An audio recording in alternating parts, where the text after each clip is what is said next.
dan selamat pagi. Salam sejahtera untuk kita semua. Perkenalkan, nama saya Tendridia Tandri Abeng, SKM MKM.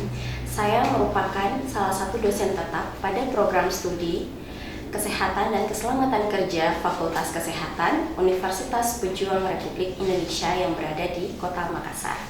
Saat ini saya dalam proses mengikuti sertifikasi dosen gelombang pertama yang diselenggarakan oleh Kementerian Pendidikan Tinggi, Sains dan Teknologi tahun 2025. Sebagai seorang dosen yang menjalankan tridharma perguruan tinggi, yaitu pendidikan, penelitian, dan pengabdian kepada masyarakat, maka pada hari ini saya akan memaparkan salah satu mata kuliah yang saya ampu, yaitu mata kuliah penilaian risiko dan pengendalian bahaya.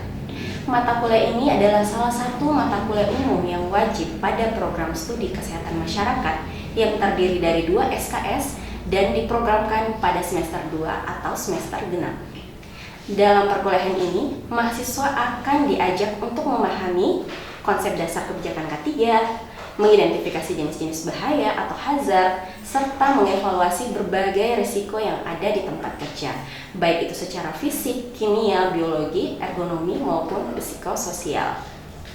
Selain itu, mata kuliah ini juga membahas metode-metode penilaian risiko seperti HIRA atau Hazard Identification Risk Assessment, JSA, HAZOP, dan FTA yang menjadi alat penting yang dalam merancang intervensi K3 yang efektif. Nah, tidak hanya berfokus pada penilaian risiko, mata kuliah ini juga menekankan pentingnya pengendalian bahaya, mulai dari penerapan hierarki pengendalian risiko, kemudian hingga perencanaan keadaan darurat dan pertolongan pertama pada kecelakaan. Mahasiswa juga akan dibekali kemampuan menganalisis human factor dan melakukan studi kasus terhadap kecelakaan kerja, baik dari tingkat nasional maupun internasional, sebagai bagian dari pembelajaran berbasis masalah. Nah, selanjutnya, metode pembelajaran yang saya terapkan melalui pendekatan yang interaktif, diskusi kelompok, dan tugas-tugas analisis kasus nyata, sehingga mahasiswa diharapkan mampu mengembangkan kemampuan berpikir kritis, sistematis, serta menunjukkan tanggung jawab profesional dalam merancang program K3 yang aplikatif di lapangan. Kemampuan ini sangat relevan dalam menjawab tantangan dunia kerja yang terus berkembang serta kebutuhan pelayanan kesehatan yang mengutamakan keselamatan dan perlindungan tenaga kerja maupun masyarakat luas. Kemudian CPL atau capaian pembelajaran lulusan pada program studi yang dibebankan pada mata kuliah ini, yaitu yang pertama, mampu menunjukkan sikap bertanggung jawab atas pekerjaan di bidang keahliannya secara mandiri. Yang kedua, menguasai konsep teoritis bidang pengetahuan dan keterampilan tertentu secara umum. Yang ketiga, mampu menerapkan pemikiran logis, kritis, sistematis, dan inovatif dalam konteks pengembangan atau implementasi ilmu pengetahuan dan teknologi yang memperhatikan dan menerapkan nilai humaniora yang sesuai dengan bidang keahliannya. Kemudian yang keempat, mampu mengkreasi program K3 dalam penilaian risiko dan pengendalian bahaya yang dibutuhkan di pelayanan kesehatan, yang kemudian diturunkan kepada CPMK atau capaian pembelajaran mata kuliah, yaitu yang pertama, menunjukkan sikap bertanggung jawab atas pekerjaan di bidang kesehatan dan keselamatan kerja. Yang kedua, mampu menguasai konsep dasar keselamatan dan kesehatan kerja. Yang ketiga, mampu mengevaluasi permasalahan K3 dalam penilaian risiko dan pengendalian bahaya. Dan yang keempat, mampu mengkreasi program K3 dalam penilaian risiko dan pengendalian bahaya yang dibutuhkan di pelayanan kesehatan. Yang kemudian diturunkan lagi kepada sub CPMK, yaitu yang pertama, mampu menjelaskan pentingnya kebijakan kesehatan. Yang kedua, mampu menjelaskan bahaya dan risiko di tempat kerja. Yang ketiga, mampu menjelaskan berbagai jenis hazard dan risiko di tempat kerja. Dan yang keempat, mampu menjelaskan bermanajemen K3. Yang kelima, mampu menjelaskan pengendalian hazard dalam rangka pengelolaan risiko. Yang keenam, mampu menjelaskan monitoring, review, dan audit K3. Yang ketujuh, mampu menjelaskan penilaian risiko dengan berbagai metode. Dan yang kelapan, yaitu mampu menjelaskan hierarki pengendalian risiko. Yang kesembilan, mampu menjelaskan perencanaan keadaan darurat dan P3K. Kemudian selanjutnya yaitu mampu menjelaskan jenis-jenis alat pelindung diri. Yang ke-11 yaitu mampu menganalisis masalah human factor. Dan yang terakhir, yang ke-12 yaitu mampu menganalisis rancangan penilaian terhadap kasus-kasus kecelakaan kerja. Selanjutnya, penilaian pada mata kuliah penilaian risiko dan pengendalian bahaya ini dia mencakup beberapa komponen, yaitu ada ujian tengah semester atau UTS dengan bobot sebesar 30%, ujian akhir semester atau UAS dengan bobot sebesar 30%, tugas kelompok dengan bobot sebesar 10%, presentasi proyek dengan bobot sebesar 20%, serta keaktifan kelas memiliki bobot 10%. Proses penilaian dilakukan secara objektif dengan mempertimbangkan beberapa indikator, antara lain tingkat ketepatan dan pemahaman terhadap materi, keterlibatan aktif dalam pembelajaran, serta kemampuan dalam mengevaluasi dan menganalisis kasus yang diberikan. Saya menerapkan rubrik penilaian yang jelas, terukur, dan terbuka, serta menyampaikan hasil evaluasi kepada mahasiswa sebagai bentuk umpan balik untuk mendukung peningkatan kualitas pembelajaran. Melalui pendekatan ini, saya berkomitmen menciptakan proses belajar yang berorientasi pada mahasiswa, sekaligus membekali mereka dengan kemampuan berpikir kritis, teradaptif terhadap perubahan, dan sikap menghadapi tantangan di dunia kerja, khususnya di bidang kesehatan. Dan dengan menyelesaikan mata kuliah ini, mahasiswa tidak hanya memahami teori dan konsep, tetapi juga memiliki keterampilan praktis yang dapat diterapkan dalam berbagai bidang kerja kesehatan masyarakat, termasuk industri, pelayanan kesehatan, maupun institusi pemerintahan yang mengelola kebijakan K3. Hal ini selaras dengan capaian pembelajaran Prodi, yaitu membentuk lulusan yang berkompeten, bertanggung jawab, dan mampu menerapkan ilmu pengetahuan serta teknologi yang berorientasi pada keselamatan dan kesehatan masyarakat. Baik, untuk tahap berikutnya mari kita simak video pembelajaran mata kuliah penilaian risiko dan pengendalian bahaya dengan materi hierarki pengendalian risiko. Terima kasih.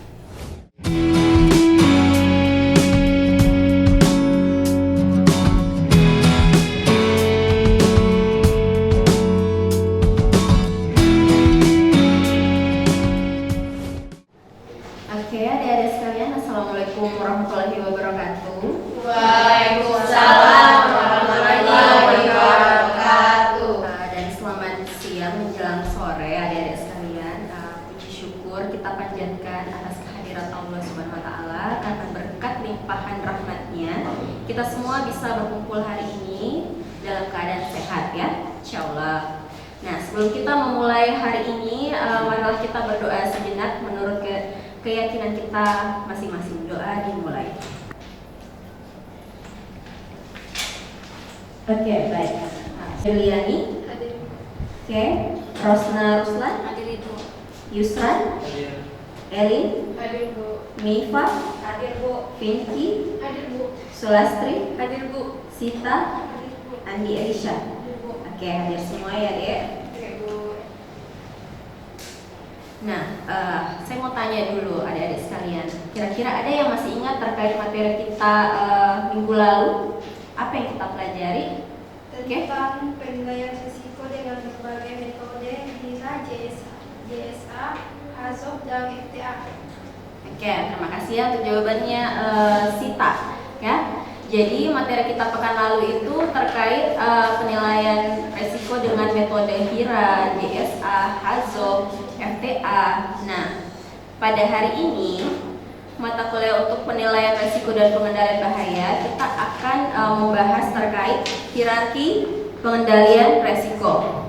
Oke, yang dimana tujuan dari pembelajaran hari ini yaitu yang pertama mahasiswa mampu untuk menjelaskan eliminasi, kemudian mahasiswa mampu untuk menjelaskan substitusi, mahasiswa mampu untuk menjelaskan administratif, dan mahasiswa mampu untuk menjelaskan APD atau alat pelindung diri. Menguasai konsep dasar keselamatan dan kesehatan kerja dan sub CPMK-nya sendiri, yaitu mampu menjelaskan hierarki pengendalian resiko.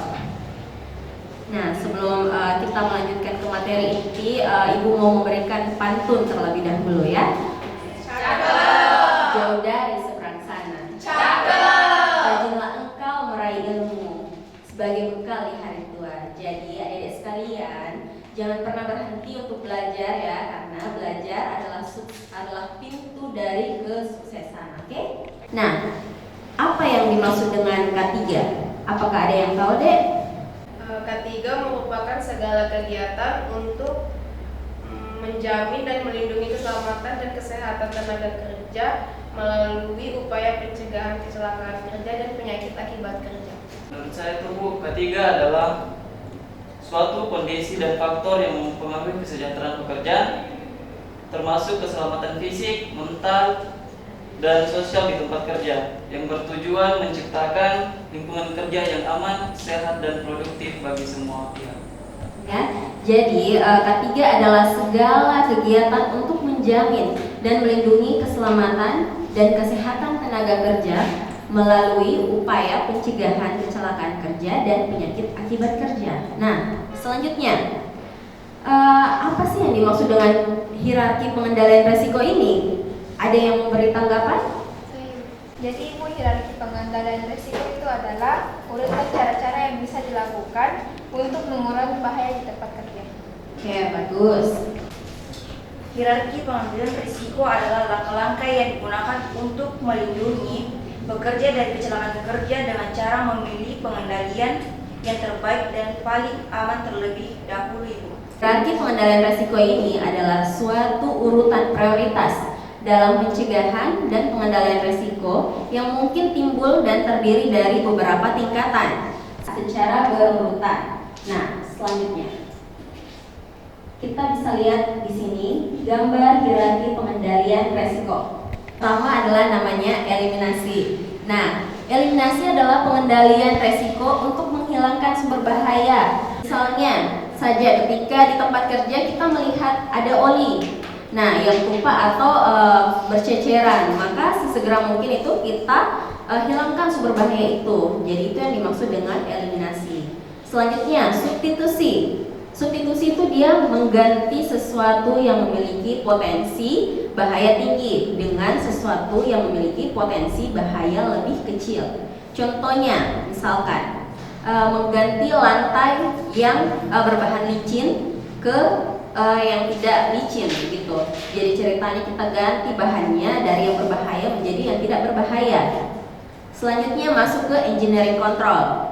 Di engineering control ini kita melakukan rekayasa teknis untuk mengurangi potensi bahayanya. Jadi engineering control ini kita lakukan apabila memang proses substitusi tidak bisa dilakukan. Nah, biasanya kan dia terkendala itu dari segi biaya untuk mengganti peralatan atau bahannya, ya. Lanjut di administrasi kontrol. Dia merupakan pengendalian resiko dan bahaya dengan peraturan-peraturan terkait dengan keselamatan dan kesehatan kerja yang dibuat. Contohnya dengan melaksanakan inspeksi keselamatan terhadap peralatan secara periodik. Dan yang terakhir ada alat pelindung diri atau APD. Nah, ini dia memberikan alat pelindung pada pekerja. Jadi pengendalian ini tuh banyak digunakan karena dia itu sederhana dan juga dia murah. Oke? Tujuan hierarki pengendalian resiko di sini ada 5. Yang pertama, melindungi keselamatan dan kesehatan pekerjanya. Nah, maksudnya di sini yaitu untuk mengurangi kemungkinan terjadinya kecelakaan kerja, cedera atau penyakit akibat kerja. Kemudian yang kedua, mengurangi atau menghilangkan bahaya di tempat kerja. Karena efisiensi dan efektivitas pengendalian, maksudnya yaitu memastikan bahwa sumber daya digunakan secara optimal dengan memilih metode pengendalian yang paling efektif terlebih dahulu. Rumah sakit X ini dia ditemukan kasus intensitas kebisingan sebesar 90 desibel. Nah, G ini kan melebihi nilai ambang batas ya. Tugas yang beresiko terpapar kebisingan tersebut berada di ruang genset di rumah sakit ini. Kira-kira bagaimana hierarki pengendalian resiko yang tepat untuk kasus di atas? Ada yang ingin memberikan tanggapan?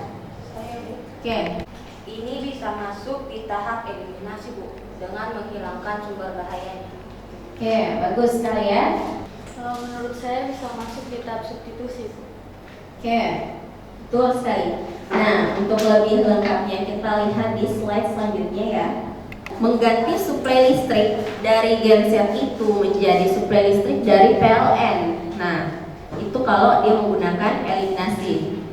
Selanjutnya, jika menggunakan substitusi, dia mengganti genset yang baru. Jadi dia lebih rendah intensitas kebisingannya dibandingkan genset yang lama. Diri ini dia menggunakan air plug dan air mouth untuk mengurangi paparan bising ke telinga pekerjanya tersebut. Jadi kita masuk ke kesimpulannya. Jadi kira-kira ada yang mau sampaikan tanggapannya atau bagaimana terkait kesimpulan hari ini? Saya, Bu. Oke, Hierarki pengendalian risiko itu, Bu, membantu kita memilih cara paling efektif untuk mencegah kecelakaan kerja. Oke, betul. Ada lagi? Oke, silahkan. Dengan penerapan hierarki pengendalian risiko secara berurutan dan tepat dapat menciptakan lingkungan kerja yang lebih aman, sehat, dan produktif, serta mengurangi keterangan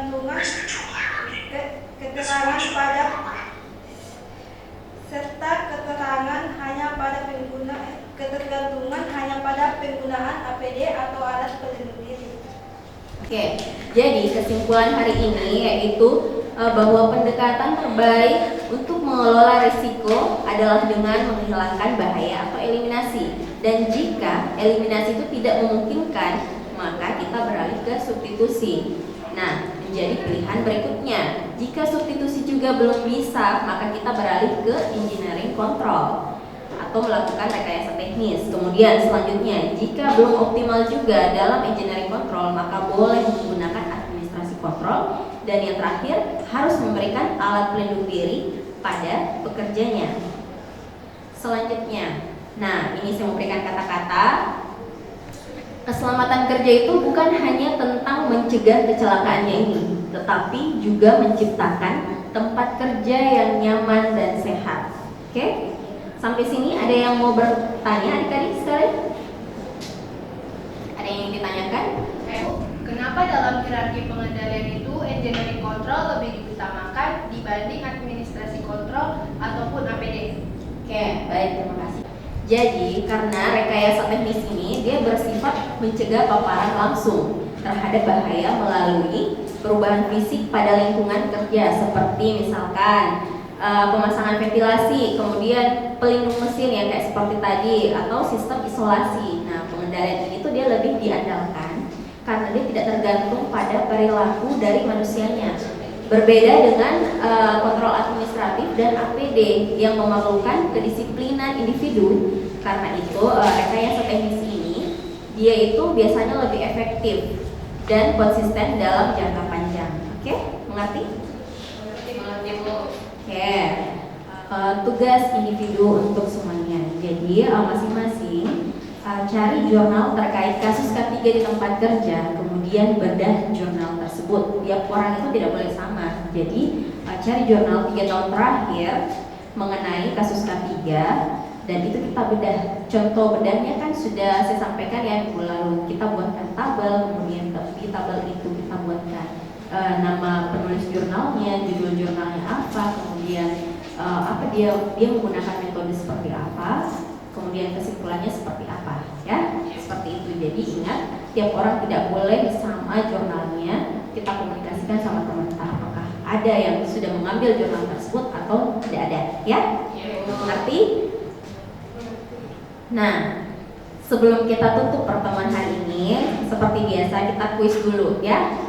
Jadi untuk kuis ini sudah saya bagikan ya ke kolom grup chat WA, ya. Kita bisa lihat di WA masing-masing waktu pengerjaannya 10 menit ya.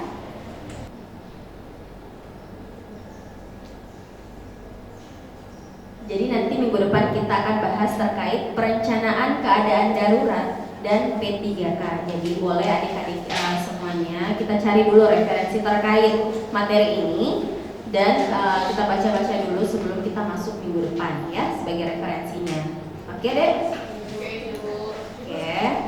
Jadi demikian pertemuan kita hari ini. Semoga apa yang Ibu sampaikan hari ini bermanfaat dan bernilai ibadah bagi kita semua ya. Jika ada kekurangan mohon dimaafkan. Wabillahi taufiq wal hidayah. Wassalamualaikum